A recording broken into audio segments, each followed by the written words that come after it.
दोस्तों एक Chinese deep seek AI model ने पूरी दुनिया को हिलाकर रख दिया।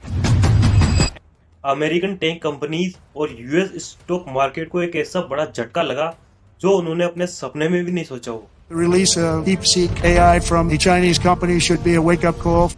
दोस्तों ये बात है 20 जनवरी 2025 की, जब एक चाइनीज रिसर्च लैब ने अपना एक एआई चैटबॉट लॉन्च किया और इसका नाम था DeepSeek R1 और इसी के साथ उन्होंने अपना एक रिसर्च पेपर भी पब्लिश किया जिसमें उन्होंने बताया कि ये जो चैटबॉट है वो अब तक की दुनिया का सबसे एडवांस चैटबॉट में मैथ्स और रीजनिंग जैसे बेंचमार्क में सबसे बेहतर है। यानी कि ओपन एआई का chat GPT, oven model, Meta का लामा और गूगल का जेमिनी एडवांस, इन सबको इन्होंने एक ही झटके के अंदर पीछे छोड़ दिया। जो DeepSeek के R1 था वो इनसे सबसे बेहतर है और ज़्यादा एफिशिएंट है और इसको बनाने में सबसे कम पैसा और सबसे कम समय लगा था। लेकिन दोस्तों गौर करने वाली बात यह है कि जो DeepSeek R1 है वो बिल्कुल इस्तेमाल करने के लिए बिल्कुल फ्री ऑफ कॉस्ट है, कम्प्लीटली फ्री ऑफ कॉस्ट है, जबकि दूसरी तरफ ओपन एआई अपने चैट जीपीटी ओवन मॉडल को इस्तेमाल करने के लिए मंथली $200 पर मंथ चार्ज कर रहा है। और यही नहीं, इसको ट्रेन करने की जो कॉस्ट है वो 5.6 मिलियन रिपोर्ट की जा रही है। दूसरी तरफ अमेरिकन कंपनी, चाहे वह ओपन एआई हो, मेटा हो, गूगल हो, ये सब मिलियंस ऑफ डॉलर्स खर्च कर रहे हैं अपना आर्टिफिशियल इंटेलिजेंस मॉडल बनाने के लिए। दोस्तों कमाल की बात देखिए, कुछ समय पहले जब ओपन एआई के फाउंडर सैम ऑल्टमैन से पूछा गया कि क्या चैट जीपीटी जैसे एआई फाउंडेशन मॉडल इंडिया में इंडियंस भी बना सकते हैं, तो उन्होंने बड़ा ही एरोगेंटली जवाब दिया। How should we think about that? With not 100 million, but let's say 10 million could actually build something truly totally hopeless to compete with us on training foundation models. You shouldn't try, and it's your job to like. उन्होंने कहा कि ये हमारे अलावा कोई भी नहीं कर सकता, दुनिया में हमारे अलावा ऐसा मॉडल, एआई मॉडल कोई भी नहीं बना सकता। हाँ, आप सिर्फ कोशिश कर सकते हो लेकिन कोई फायदा नहीं होगा, सिर्फ होपलेस होगा। और आज देखो चाइनीज कंपनी ने ये कारनामा सिर्फ 2-3 महीनों के अंदर ही कर दिखाया है और आज शायद सैम ऑल्टमैन खुद ही शब्दों पर शर्मिंदा हो रहे होंगे कि शायद मैंने ये क्या कह दिया, क्योंकि DeepSeek अपने लॉन्च होने के एक ही सप्ताह बाद अमेरिका के ऐप स्टोर और प्ले स्टोर पर सबसे ज्यादा डाउनलोड होने वाली ऐप बन जाती है और चैट जीपीटी को भी पीछे छोड़ देती है। अगले ही दिन ये इंडिया और बाकी देशों में भी सबसे ज्यादा डाउनलोड होने वाली ऐप बन जाती है और 27 जनवरी के आते आते अमेरिका के फाइनेंशियल मार्केट में तहलका मच जाता है। The launch of DeepSeek, which is a Chinese-built chatbot, immediately rattled investors and wiped a staggering $1 trillion off the US tech index. DeepSeek आने से पहले जो दुनिया की सबसे वैल्यूएबल कंपनी थी वो थी एनवीडिया। इस कंपनी की जो वैल्यूएशन है वो $3.5 ट्रिलियन थी, लेकिन एक ही दिन में ये गिरकर $2.9 ट्रिलियन रह गए। ये जो कंपनी है वो कंप्यूटर चिप्स बनाने वाली कंपनी है जो स्पेशलाइज करती है उन कंप्यूटर चिप्स को बनाने में जो एआई को ट्रेन और ऑपरेट करने के लिए इस्तेमाल किया जा सकता है। DeepSeek R1 का आने के बाद जो एनवीडिया के जो शेयर्स है वो 17% तक गिर जाते हैं और इसकी जो वैल्यूएशन होती है वो $89 बिलियन तक गिर जाती है और ये आज तक के इतिहास में किसी भी कंपनी को एक ही दिन में हुआ सबसे बड़ा नुकसान था। यूएस टेक कंपनीज का बेंचमार्क नास्डैक 3.1 गिर जाता है, लेकिन यहाँ पर एनवीडिया कंपनी को इतना बड़ा नुकसान क्यों हुआ? दोस्तों इसके पीछे कई कारण है, लेकिन इससे पहले हम DeepSeek के जो पीछे की कहानी है उसको समझते हैं। ये एआई मॉडल कहाँ से आया और इसने क्यों पूरी दुनिया को हिलाकर रख दिया? दोस्तों दरअसल DeepSeek R1 को बनाने का जो क्रेडिट है वो जाता है एक 40 साल के चाइनीज एंटरप्रेन्योर लियांग विनफी को। ये जो एंटरप्रेन्योर लियांग विनफी है ये अपनी आइडेंटिटी को छिपा कर ही रखते हैं। इनकी लाइफ और हिस्ट्री के बारे में ज्यादा इंफॉर्मेशन पब्लिक के लिए अवेलेबल नहीं है। लेकिन दोस्तों हम इतना जरूर जानते हैं कि 2015 में इन्होंने एक हाई फ्लायर नाम का एक हज फंड बनाया था जो कि मैथमेटिक्स और एआई का इस्तेमाल करता था इन्वेस्टमेंट करने के लिए। 2019 में इन्होंने हाई फ्लायर एआई की फाउंडेशन करी आर्टिफिशियल इंटेलिजेंस के एल्गोरिथम पर रिसर्च करने के लिए। लियांग का कहना था कि वे अपना खुद का एक एआई मॉडल बनाना चाहते हैं जो दुनिया का सभी एआई मॉडल से बेहतर हो और इसके पीछे कारण था साइंटिफिक क्यूरियोसिटी, प्रॉफिट कमाना। पैसा कमाना इनका कारण नहीं था।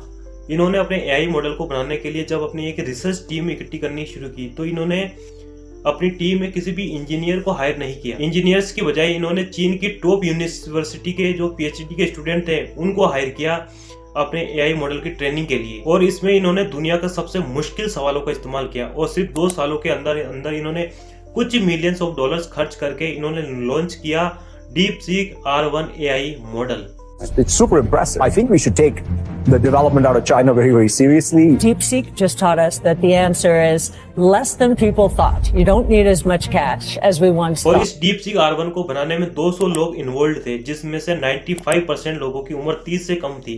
अब इसकी तुलना करो OpenAI जैसी कंपनी से, जिन्होंने 3500 से ज्यादा एम्प्लॉय हायर कर रखे हैं। आज के दिन DeepSeek AI चीन की इकलौती सबसे बड़ी फर्म है, जिसमें बाइडू, अलीबाबा, बाइटेडांस जैसे ट्विस्ट जॉइंट का पैसा नहीं लगा है। दोस्तों, इसके आर्किटेक्चर को समझना यहाँ पर काफी मजेदार है। DeepSeek AI जो है वो एक चेन ऑफ थॉट मॉडल है, ठीक OpenAI के ChatGPT O1 मॉडल की तरह। वो भी एक चेन ऑफ थॉट मॉडल है। यहाँ पर जो नेमिंग है बड़ी ही कंफ्यूजिंग हो सकती है, क्योंकि ChatGPT ने अपने AI मॉडल्स के बड़े ही अजीबोगरीब नाम रखे हैं, बिल्कुल एक दूसरे से मिलते जुलते।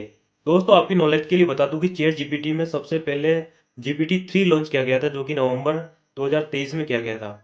इसके बाद में GPT-4 को लॉन्च किया गया, जो कि काफी बेहतर था GPT-3 के मुकाबले। और फिर मई 2024 में GPT-4o आया, जो कि GPT-4 का एक मल्टी मॉडल वर्जन था। इसमें आप न सिर्फ केवल टेक्स्ट के जरिए बात कर सकते थे, बल्कि इसमें आप बोलकर भी बात कर सकते थे। आप इसे फोटोज भी भेज सकते थे, ये फोटो को समझ सकता था और फोटो को जनरेट भी कर सकता था। इसके लिए यही से नाम आता है मल्टी मॉडल। और फिर 12 सितंबर 2024 को OpenAI अपना O1 मॉडल लॉन्च करता है। जो मॉडल था OpenAI का, ये चेन ऑफ थॉट पर आधारित था। यानी कि आप जब इससे सवाल पूछते थे तो ये सवाल का जवाब देते वक्त पहले सोचता था। दोस्तों, सोचने का मतलब यहाँ पर ये है कि जब भी ये कोई अपना जवाब जनरेट करता था, तो आपको ये जवाब देने से पहले ये खुद से ही काउंटर क्वेश्चन करता था कि क्या मुझे यही जवाब यूजर को देना चाहिए, या कोई इससे भी बेहतर कोई जवाब हो सकता है। ये एक ही जवाब को कई एंगल से देखता था और उसके बाद ये आपको जवाब देता था। और इसी चीज को चेन ऑफ थॉट कहा जाता है। ये इंसानों के जो रीजनिंग प्रोसेस है उसको कॉपी करने की कोशिश है। जो पुराने AI मॉडल थे उनकी ये सबसे बड़ी कमी थी, लेकिन अब चेन के थॉट प्रोसेस ने इस कमी को सुधार दिया है। और यही कारण है कि DeepSeek और O1 जैसे मॉडल को अब एडवांस रीजनिंग मॉडल भी कहा जाता है। ये लॉजिकली जवाब देने में काफी बेहतर है। DeepSeek के बारे में एक अच्छी बात ये है कि ये आपको डिटेल में दिखाता है कि ये स्टेप बाय स्टेप एग्जैक्टली क्या सोच रहा है। DeepSeek के रिलीज होने के बाद जो DeepSeek का सबसे बड़ा जो नुकसान बताया जा रहा है, वो है DeepSeek की सेंसरशिप। चाइनीज सरकार और पॉलिटिक्स से जुड़े कोई भी अगर क्रिटिकल सवाल आप इससे पूछोगे, जैसे कि क्या ताइवान एक इंडिपेंडेंट कंट्री है, तो इन सब पर इसका जवाब आएगा कि सॉरी, क्योंकि मुझे इसका जवाब कैसे देना है इसके बारे में मैं अभी तक श्योर नहीं हूँ। इसकी बजाय हम मैथ, कोडिंग और लॉजिक प्रॉब्लम के ऊपर बात करते हैं। लेकिन अगर इसी DeepSeek से दुनिया के किसी भी वर्ल्ड लीडर को क्रिटिसाइज करने के बारे में अगर पूछ लो, चाहे वो मोदी और डोनाल्ड ट्रंप हो या पुतिन हो, तो ये जवाब काफी डिटेल में देता है। असल में दोस्तों, चीन में जितने भी जो AI मॉडल बनते हैं उनसे लगभग 70,000 सवाल पूछते हैं टेस्ट करने के लिए, ये चेक करने के लिए कि वे पॉलिटिकली कंट्रोवर्सी सवालों के सेफ जवाब देगा या नहीं। अब इसी के बाद ये होता है कि जितने भी सारे चाइनीज AI मॉडल है, ऐसे सवालों पर ये कोई भी जवाब नहीं देते हैं। चाइना का chief internet regulator cyber space administration of China इन्हें टेस्ट करने का काम करता है। अब दोस्तों, कुछ लोगों का कहना है कि हमें इसका पूरी तरीके से बाइकआउट कर देना चाहिए, क्योंकि इसके जवाबों में सिर्फ चाइनीज प्रोपोगेंडा भरा पड़ा है। लेकिन दोस्तों, यहाँ पर इंपॉर्टेंट पॉइंट ये है कि जो DeepSeek है वो एक ओपन सोर्स सॉफ्टवेयर है, यानी कि इसका कोड जो है वो पब्लिकली अवेलेबल है, इसको कोई भी डाउनलोड कर सकता है। दोस्तों, एक तो तरीका ये हो गया कि आप इसको प्ले स्टोर से डाउनलोड कर लो और इसका इस्तेमाल कर लो। दूसरा जो तरीका है कि आप इसका पूरा का पूरा कोड ही डाउनलोड कर लो। आप अपने सिस्टम पर, अपने कंप्यूटर सिस्टम पर इस AI मॉडल को रन करो। ऐसा करने पर आप इसके कोड को भी बदल सकते हो, इसको मॉडिफाई भी कर सकते हो आप अपने यूज केस के हिसाब से। बाकी अमेरिकन कंपनीज ये ऑलरेडी करने लग चुकी है। परप्लेक्सिटी AI, इन्होंने DeepSeek R1 को खुद से ही डाउनलोड किया है, उससे सारी सेंसरशिप हटाई और परप्लेक्सिटी AI मॉडल के अंदर आप R1 मॉडल को भी इस्तेमाल कर सकते हो। और यही सेम चीज माइक्रोसॉफ्ट ने भी करी। 29 जनवरी का ये आर्टिकल देखिए। Azure फाउंड्री के अंदर DeepSeek R1 मॉडल अवेलेबल है और इन्होंने अनाउंस किया कि जल्द ही Co-Pilot के अंदर आप इस मॉडल का इस्तेमाल कर पाएंगे। और क्योंकि ये एक ओपन सोर्स है, चाइनीज होने के बाद भी इसे लोगों द्वारा बड़े ही एक विश्वास की नजर से देखा जा रहा है और कुछ लोग तो इसका मजाक भी उड़ा रहे हैं। अमेरिकन कंपनीज पर OpenAI जैसी कंपनी, जिन्होंने अपने नामों में ही ओपन रखा था, क्योंकि शुरुआत में जब ये कंपनी बनी थी, इन्होंने कहा था कि हम पब्लिक के लिए काम करेंगे, सब कुछ ओपन सोर्स रखेंगे, लेकिन उन्होंने वास्तव में ऐसा कुछ भी नहीं किया। OpenAI से एक परफॉर्मेंस कंपैरिजन यहाँ पर किया जाए टॉप AI चैट बेट्स के बीच जो आज के दिन मौजूद है। OpenAI का ChatGPT, एंट्रोपी कंपनी है उसका क्लाउड है, गूगल का जेमिनी, अलीबाबा एक चाइनीज कंपनी है, उसका क्यूएन 2.5 है। मेटा फेसबुक वाली कंपनी है, उसका लामा मॉडल है। इन सबको डीप सीक से कंपेयर किया जाए तो क्या रिजल्ट निकलता है? आर्टिफिशियल एनालिस्ट के हिसाब से कोडिंग के मामले में जो डीप सीक है वो सबसे ऊपर है, और उसके बाद ओपन एआई का चैट जीपीटी, उसके बाद क्लाउड, फिर उसके बाद क्यूएन 2.5 और आखिर में लामा।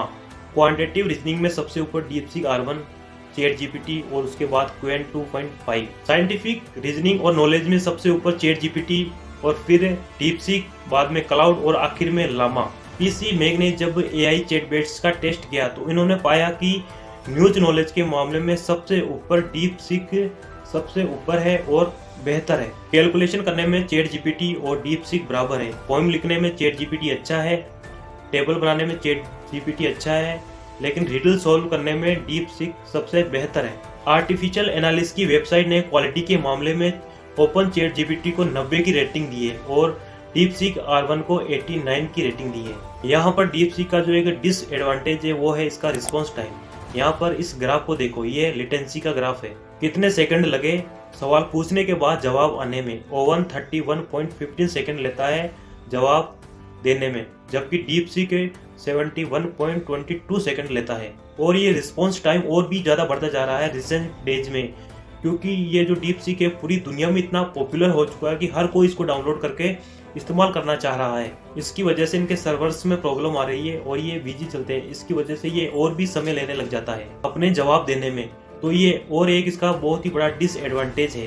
दोस्तों, अगर अब चैट जीपीटी ओवन को डीप सीक से कंपेयर करें तो डीप सीक कई मायनों में और भी ज्यादा इनोवेटिव है ओवन के कंपैरिजन में। इसका एक कारण हो सकता है कि मिक्सचर ऑफ एक्सपर्ट्स मेथड। जब चैट जीपीटी ओवन से पूछा जाता है तो वे एक ही मॉडल की तरह काम करता है। आपका सवाल चाहे कोई भी हो, चैट जीपीटी ही आपके लिए इंजीनियर है, डॉक्टर है और लॉयर है, जबकि डीप सीक ने अपने आप को कई सारे स्पेशलाइज्ड मॉडल में डिवाइड कर रखा है। डीप सीक के अंदर इंजीनियर अलग है, डॉक्टर अलग है और लॉयर अलग है। आपके सवाल को देखकर केवल इंजीनियर को बुलाया जाएगा या डॉक्टर को बुलाया जाएगा।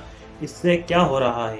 एक तो डाटा ट्रांसफर में जो टाइम लग रहा है वो भी कम हो रहा है, और दूसरा जो भी पैरामीटर एक्टिव रखने पड़ रहे हैं एआई को वे भी कम हो रहे हैं। ट्रेडिशनल मॉडल 1.8 ट्रिलियन पैरामीटर हमेशा एक्टिव रखते हैं।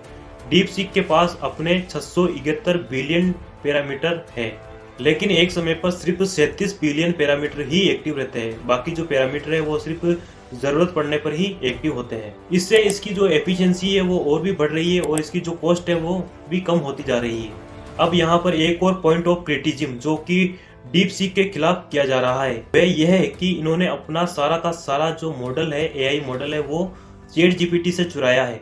ओपन एआई ने कहा कि उनको एविडेंस मिला है कि डीप सीक ने उनके प्रोप्राइटरी एआई मॉडल का इस्तेमाल खुद को ट्रेन करने के लिए किया है। उनका कहना है कि इन्होंने डिस्टिलेशन का एविडेंस देखा है जिनमें बड़े मॉडल्स का आउटपुट यूज करके छोटे एआई मॉडल्स की जो परफॉर्मेंस है उसको बेहतर की जा सकती है, जिससे छोटे एआई मॉडल कम कॉस्ट में सेम रिजल्ट दे सकते हैं। अब डीप सीक पर चोरी के इंजाम भी लगाए जा रहे हैं। दोस्तों, अगर वास्तव में देखा जाए तो कुछ सेंस में जो चैट जीपीटी ने अपने आप को बनाने के लिए गूगल से, इंटरनेट से सारी चीजों को चोरी ही किया है, सारे डेटा को चोरी किया है। कई सारी किताबों का इस्तेमाल किया है बिना राइटर की परमिशन के अपने एआई मॉडल को ट्रेनिंग करने के लिए। और यही कारण है कि 17 बड़े राइटर, जिसमें गेम ऑफ थ्रोन्स के लेखक जॉर्ज R.R. मार्टिन भी शामिल थे, उन्होंने सितंबर 2023 में ओपन एआई पर कॉपीराइट इन्फ्रिंजमेंट का केस किया था। न्यूयॉर्क टाइम अखबार ने भी माइक्रोसॉफ्ट और ओपन एआई पर केस कर रखा है। इसके अलावा अमेरिका के 8 अखबार और कनाडा के कई आउटलेट्स ने भी ओपन एआई पर केस कर रखा है। 2022 में अमेरिका ने एक्सपोर्ट कंट्रोल लगाया था ताकि एआई के लिए जो कंप्यूटर चिप्स चाहिए उसका इस्तेमाल बाकी देश ना कर पाए, स्पेशली जो है चाइनीज एआई कंपनी उसका इस्तेमाल ना कर पाई। और इसमें एनवीडिया की H100 चिप्स शामिल थी जिन्हें चीन की कंपनी नहीं खरीद पाई, और यही डीप सीक के लिए एक बड़ी समस्या की बात थी, क्योंकि उन्हें एनवीडिया के पुरानी कंप्यूटर चिप्स का इस्तेमाल करना पड़ा अपने एआई मॉडल को ट्रेन करने के लिए। अमेरिका ने पूरी कोशिश करी थी कि उनके जैसा एआई फाउंडेशन मॉडल कोई दूसरा देश बना ही नहीं पाए, क्योंकि उनके पास वो कंप्यूटर चिप्स ही नहीं होंगे जो एआई मॉडल को ट्रेन करने के लिए चाहिए। लेकिन डीप सीक में काम करने वाले लोग इसलिए मजबूर हुए ये इनोवेशन करने पर। उन्होंने एक ऐसा सॉफ्टवेयर बना दिया जो बहुत कम रिसोर्स लेता है, बहुत कम पैसे पर ज्यादा एफिशिएंट तरीके से काम करता है। और दोस्तों, यही कारण है कि जो एनवीडिया कंपनी के स्टॉक मार्केट है वो सबसे ज्यादा नीचे गिरे थे, क्योंकि कुछ महीने पहले तक मेटा ओपन एआई और गूगल जैसी कंपनियां यही कही जा रही थी कि हमें एआई को और बड़े लेवल पर स्केल करना है, तो हमें और चिप्स की जरूरत होगी, और पैसे की जरूरत होगी, और एनर्जी की जरूरत होगी। लेकिन डीपसीक ने ये करके दिखा दिया, बहुत कम पैसे, कम एनर्जी और खराब कंप्यूटर चिप्स का इस्तेमाल करके। दोस्तों, हमें इस चाइना के इनोवेशन से सीखना चाहिए कि अगर चाइना इन कम पैसे, कम एनर्जी और खराब कंप्यूटर चिप्स का इस्तेमाल करके ये सब कर सकता है, तो हम क्यों नहीं कर सकते। हम क्या किसी एंगल में किसी चाइना से पीछे थोड़ी है, हम भी ये करके दिखा सकते हैं। हम भी इंडिया में ऐसा एआई मॉडल क्रिएट कर सकते हैं।